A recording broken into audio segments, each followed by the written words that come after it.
Hello everyone, I'm Jim Moeller, and I'm very proud to represent Clark County here in the legislature. While we're in session, I'm sharing these regular TV updates, and as always, I want to thank you for sharing your thoughts about what's going on in Olympia. Now, comments from you and other citizens help me do a better job representing our communities.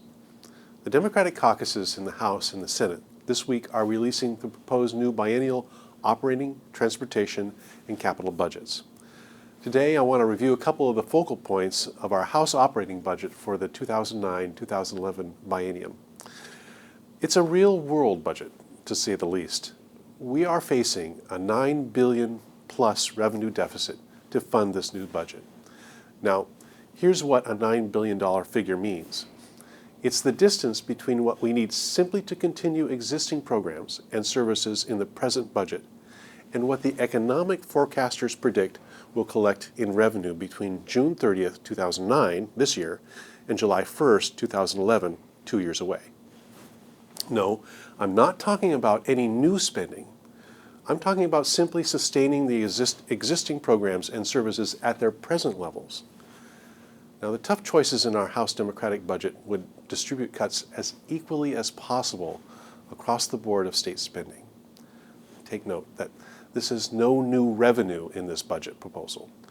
The objectives we seek are to fully fund basic education for nearly 1 million school children, to provide health care for citizens in the greatest need, especially kids, to maintain the safety net for folks in the toughest of economic straits, and to keep dangerous lawbreakers out of our communities.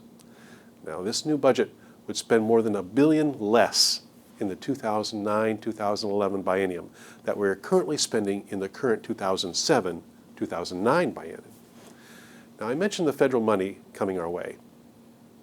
These are one-time dollars that will buy us time to protect the very most essential programs while we work towards genuine economic recovery.